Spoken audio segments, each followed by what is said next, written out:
Hi everyone, అందరికీ good morning అండి. Friends, ఒక చిన్న మాట చెప్పాలనిపించింది.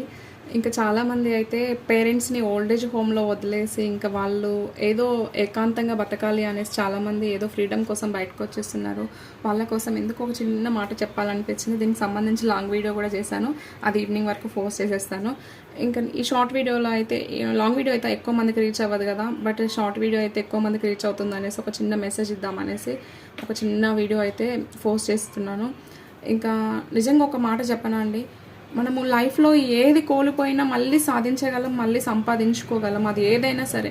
బట్ లైఫ్లో ఒక్కసారి కోల్పోతే మాత్రం తిరిగి పొందలేనిది ఏమైనా ఉందా అంటే అది కేవలం మన తల్లిదండ్రులు మాత్రమే. ఎందుకంటే అది మళ్ళీ మనం పొందాలి అనుకుంటే కేవలం మనం చచ్చి మళ్ళీ పుట్టి మళ్ళీ ఇంకో జన్మ ఎత్తాల్సిందే. తల్లిదండ్రులు మాత్రం ఈ జన్మలో మన కళ్ళ ముందు ఉన్న ప్రత్యక్ష దేవుళ్ళండి. దయచేసి మన కళ్ళ ముందు ఉన్న దేవుళ్ళ రూపంలో ఉన్న మన తల్లిదండ్రులు మాత్రం ఎవరూ నెగ్లెక్ట్ చేయొద్దు, ఎవరూ నిర్లక్ష్యం చేయొద్దు. ఎందుకు అంటే నిజంగా ఒక ముసలి తండ్రికి మాటలు వచ్చి తను ఏదైనా చెప్పాలి అని అనుకొని మన దాకా చెప్పాలి అనుకుంటే తను ఏమంటాడో తెలుసా అండి, కన్నా నాకు వయసు అయిపోయాక, నేను ముసలివాడిని అయిపోయాక కొంచెం నత్తిగా మాట్లాడతాను, సరి చేసుకో అని అంటాడు. ఎందుకో తెలుసా, చిన్నప్పుడు నీకు మాటలు రానప్పుడు తన మాటలతోటే నీకు మాటలు నేర్పించింది తనే కదా. అలాగే నాకు అన్నం తినడం రాకపోతే అన్నం మెతుకులు కింద పడుతూ ఉంటాయి, సరి చేసుకో బంగారం అని చెప్తూ ఉంటాడు తండ్రి. తన ఆ మాట ఎందుకన్నాడో తెలుసా అండి, చిన్నప్పుడు మనకి అన్నం తినడం కూడా రాని వయసులో తన భుజాల పైన వెక్కించుకొని తన ఊరు మొత్తం తిప్పుతూ మనకు అన్నం తినిపించిన రోజులు తనకు గుర్తొచ్చి ఉండొచ్చు మేబీ. నాన్న, నేను నడవలేక కర్రను పట్టుకొని నడుస్తూ ఉంటా కావచ్చు, నాకు కొంచెం సహాయంగా నీ చెయ్యి అందిస్తావా అని అడుగుతాడు. ఎందుకో తెలుసా, మనం మొదటి అడుగు వేసినప్పుడు తన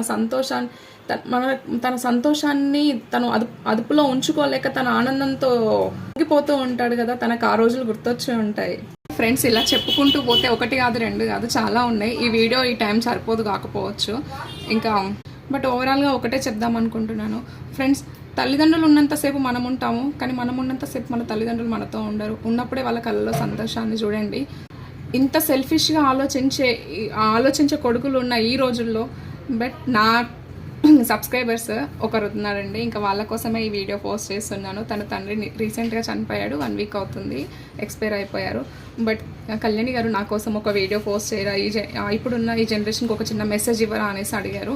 తను ఎవరో కాదు, రమేష్ తన పేరు. నా ప్రతి వీడియో కింద తన కామెంట్ ఉంటుంది. ఇంకా తన కోసం అయితే ఈ వీడియో పోస్ట్ చేస్తున్నాను. బట్ ఇలాంటి జనరేషన్లో కూడా తన తండ్రిని తన కొడుకు కన్నా ఎక్కువ చూసుకున్నాడు. నిజంగా రమేష్ గారు మీకు హ్యాట్స్ ఆఫ్ అండి.